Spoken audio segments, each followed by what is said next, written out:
Change doesn't happen the way you say it's gonna happen, without dramatic events that accelerate thinking. I wrote this thing. It might take decades or longer to create a reaction before it anchors in the consciousness. That's not the type of change you tell me is gonna happen, right?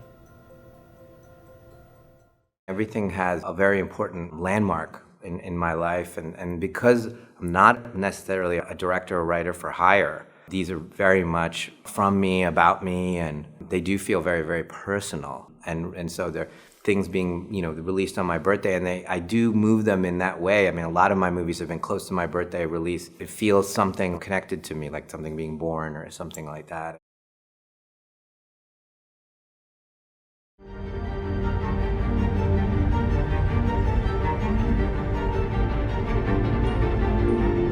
Maybe it just makes it more important for me, so it's not a transactional thing. It's more meaningful to you if it's the roads that you go down and the buildings you pass, or the feelings like, the village is, that's where we live, essentially. That's what it looks like.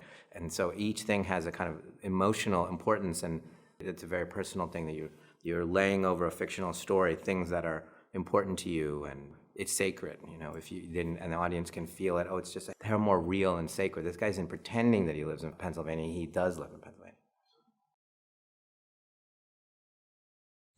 I've never fallen asleep driving before. Never since. Don't. Most of the ride home, there wasn't a car in sight in either direction. If I'd have fallen asleep then, I would have ended up in a ditch with a headache. It had to be at that right moment, that 10-15 seconds when I passed her walking. It was like it was meant to be.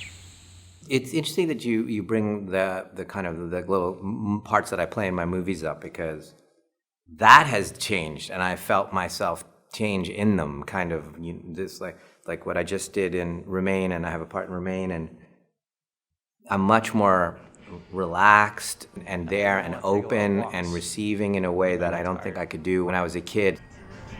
Let your dad take a walk, Jesus. I find that really interesting about myself. I remember what it was like doing those parts in each of those movies, including like Signs, for example, where it was a very emotional part, or Lady in the Water. I was a different person, and empathizing with the character was harder for me, and I had to kind of bring myself to the table in a way that I was ignoring the character. And this is all technical stuff, but now I let it become this fictional person, and I don't know if that's age, that's kind of, years and years and years of experiences and all, but I like it.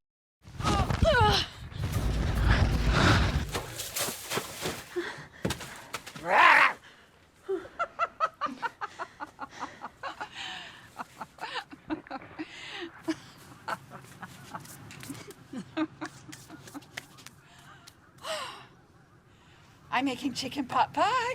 I really like working with two types of actors. One are very young actors who have no experience, who are kind of raw, and they're very close to the faucet, if you know what I mean by that. And then the theater actors who are so highly trained, and they're trained to be near the faucet.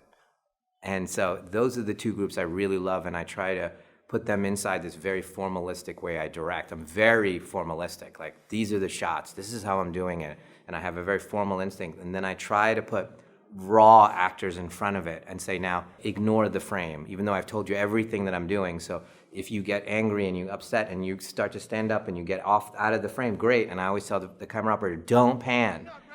Don't pan. It's that irreverence against what I'm doing is what I'm looking for. And those theater trained actors, because I don't do a ton of coverage, they go with that. They love the kind of the danger of that. This is it. And so we're all doing this together. And if this person does it improperly, that's the end of the take. We got to start all over again. They're in the house.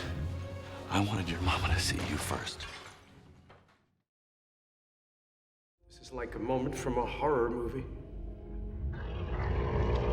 It is precisely the moment where the mutation or beast will attempt to kill an unlikable side character. But in stories where there has been no prior cursing, nudity, killing, or death, such as in a family film, the unlikable character will narrowly escape his encounter and be referenced again later in the story, having learned valuable lessons. He may even be given a humorous moment to allow the audience to feel good about it. Each cinematographer, and it's a non-verbal thing. It's so funny I'm saying it that way. They're so critical for me to express what I'm expressing. I'll talk, and they're usually just listening and taking it in, and I'll say, this is what movement means to me for the character in this story. This is what colors mean to me in this story. Then he or she will say, how about we use this, and this is our language, and we're gonna stick to this language of what framing means, and each of them are such special collaborators. The movies that you watch are so much a part of these DPs' point of view. It's been a gift. I've been very lucky with the DPs. It was such a fun exercise pairing the films because I find cinema so sacred to me. In our house, we don't watch it casually. My wife and the girls will tell you that, don't watch something in the middle. It's super sacred. This house was built on this. We're not doing it that way. And so they're like, if they're watching something that they know I won't like or watching it in a way, they'll like shut the thing and they look over. I'm like, what are you doing? And they're like, nothing. Each of these films I paired was a kind of almost like a prayer or kind of like an offering to someone or something that had a deep connection to what I was doing. And one of them was done after. Get Out was done after, but it has a very personal connection because of Jordan and I and screening The Visit for him and what comedy and horror did in that era with those films. And so that was why that one, but so many of them are something sacred that those masters taught me that stuck with me as a kid or whatever, and then they came out in this different way.